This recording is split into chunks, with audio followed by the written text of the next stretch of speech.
Aujourd'hui, Chet Tevet, on va commencer le Perek Zayin, le 7e chapitre du Tanya.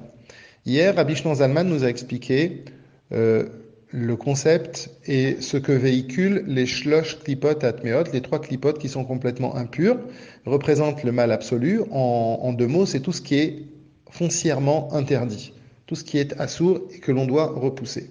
Aujourd'hui, il nous dit que le nefesh habahamit, l'âme animale, ou bien les choses qui ne sont pas forcément interdites, la nourriture qui est permise dans la Torah, ou bien les paroles, les pensées, paroles et actions qui ne sont pas contre Akadosh Baruch Hu, mais qui ne sont pas interdites non plus, eh bien, elles proviennent d'une quatrième klippa.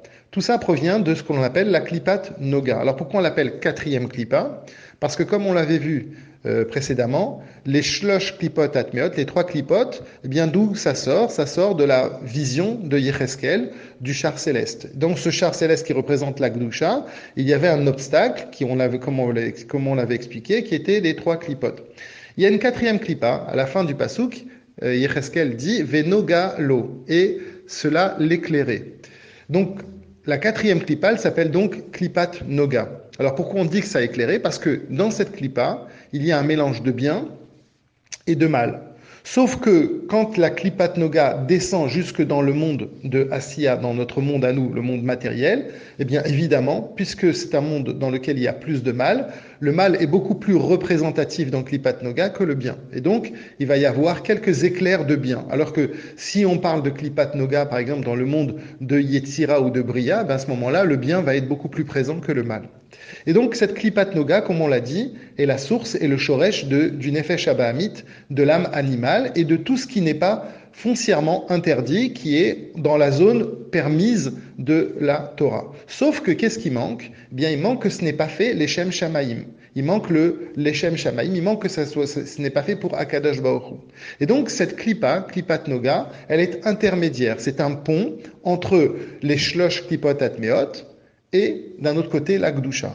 En d'autres termes, quand on se sert de ce qui est permis dans Chazve Shalom, le mal, pour simplement satisfaire et assouvir nos besoins, eh bien à ce moment-là, ceci va dans la klipa, ceci va dans la sitra achara, mais quand on se sert du bien de cette klipa-là et on en fait quelque chose de positif, et Rabbi Shnon Zalman, dans le Perek Zayin, il va nous donner 3 exemples, eh bien à ce moment-là, ça va rentrer dans la Gdusha. Il commence avec un premier exemple. On raconte que Rava, il disait qu'effectivement, quand on mange de la viande, ou bien quand on sent des belles odeurs, eh bien ça élargit le cerveau. Donc la Gemara raconte qu'effectivement, les Chachamim faisaient des grandes séoudotes dans lesquelles ils mangeaient, mais ils ne mangeaient pas par esprit bestial, c'était juste pour élever, pour ouvrir leur cerveau. Et donc à ce moment-là, effectivement, à partir du moment où on se sert de cette matière qui pourrait être Chazve Shalom dans le mal, mais on se sert positivement, et bien à ce moment-là, ça devient de la Gdusha.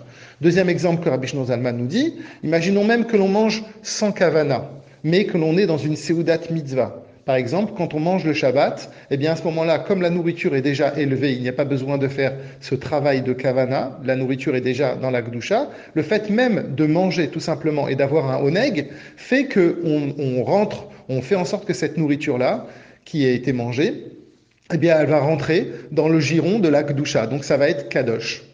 Troisième exemple que Rabbi Shnon Zalman nous dit, Rabat, avant de commencer un shiur, il disait Milta debdichuta, il disait des mots qui faisaient rire et sourire pour ouvrir encore une fois l'esprit de la personne. Et donc là, même dans la parole, on peut voir que pourtant c'est une parole, c'est une blague qu'il disait. Eh bien cette blague, elle a été la kavana essentielle, c'était d'ouvrir le cerveau pour que justement on puisse collecter des paroles de Torah. Eh bien cette blague en elle-même, elle devient de la Gdusha. Donc on a appris aujourd'hui que la klipat noga, c'est un intermédiaire entre shlosh klipot atmeot et la Gdusha, et que l'on peut s'en servir soit pour le bien, soit pour le mal, et c'est le shoresh du nefesh habahamit, de l'âme animale, de notre âme animale. Et donc par conséquent, quand on fait quelque chose de bien, eh bien, si on a un bon sentiment ou une attitude positive, eh bien, ça vient du nefesh habahamit que l'on a transformé, que l'on a raffiné pour faire du bien, et que l'on a mis du côté de la Gdusha.